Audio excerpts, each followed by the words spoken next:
Hello বন্ধুরা, good morning সবাইকে। আজকে মর্নিংটা হচ্ছে আমার একটা কাজের ছোট্ট মিনি ব্লগ। আশা করি তোমরা ভালো আছো, আমিও ভালো আছি। আর আজকে আমি সকাল সকাল আবার কাজে লেগে বসছি, কারণ এটা সকালের বাসি খাবারের থালা বাসন না, এটা হচ্ছে সকালে মুড়ি টুড়ি খাওয়া, তারপরে মুড়ি টুড়ি চাটা খাওয়া, এগুলা বাস আঠা বাসন থালা, তাই এগুলো আমি এখন মাজে নিচ্ছি। আর আজকে মা হচ্ছে আমাকে দিয়ে রান্নাটা করাবে, তাই যেদিনে আমি রান্নাটা করি সেদিনই তোমাদের সাথে একটু ব্লগ হয়ে যায়, আর আমি ব্লগ করে নিই, তোমরা দেখতেই পাচ্ছ। আর এখন কাজ আমি করতেছি, তোমরা দেখতে পাচ্ছ। আর এইদিকে এটাই হচ্ছে মেয়েদের জীবন, এটা হচ্ছে আবার বাপের বাড়িও করতে হবে, এটা আবার শ্বশুর বাড়িও করতে হবে। আর এইদিকে আজকে আমাদের রেসিপি থাকবে হচ্ছে কচুর তরকারি, তারপরে হচ্ছে পাট শাকের ভাজা, আর হচ্ছে কাঁঠালের চচ্চড়ি না, কাঁঠালের ঘ্যাট। আর আজকের এগুলাই আমাদের রেসিপি থাকবে।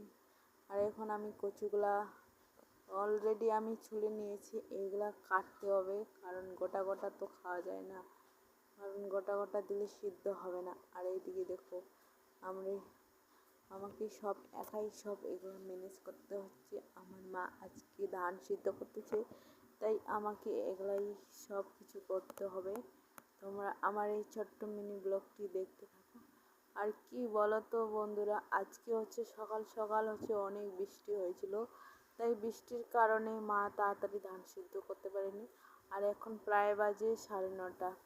মা হচ্ছে 8টার দিকে ধান সিদ্ধর হাঁড়ি বসিয়েছে।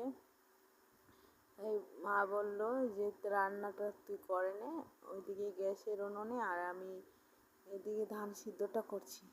তাই আজকে আমাকে সব করতে হচ্ছে, সবজি কাটা, নিজে থালা বাসন মাজা, আবার রান্নাটাও করতে হবে।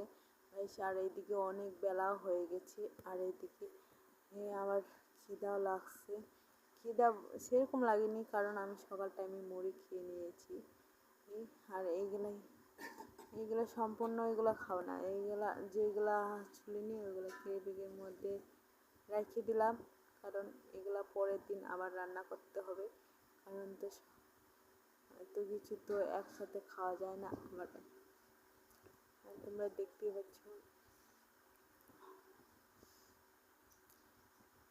মেয়েরা নাকি কিচ্ছু করে না, কিচ্ছু পারে না। তোমরা দেখো মেয়েরাও সব কিছু পারে, মেয়েদের কাজটা তোমরা সহজ ভেবো না। এই রান্নার কাজটা জানো না, এটা হচ্ছে এক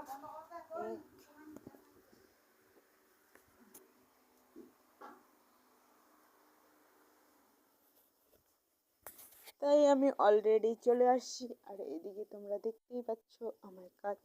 আবার এইগুলা আবার শাকগুলা ধুইতে হবে, এইগুলা ধুয়ে নিচ্ছি, তোমরা দেখতে পাচ্ছ।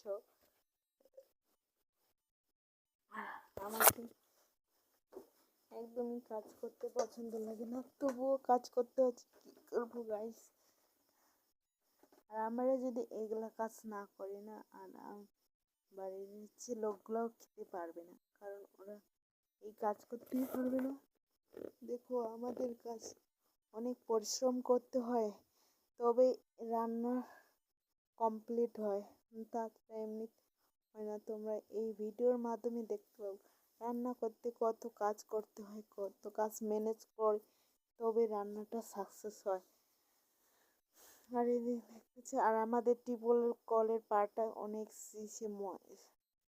ইসে হয়ে গেছে, শ্যাওলা ধরে গেছে।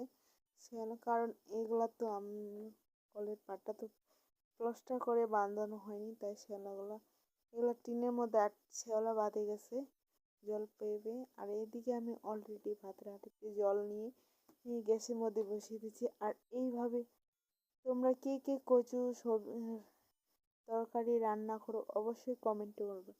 আমি একসাথে লবণ, হলুদ, তেল দিয়ে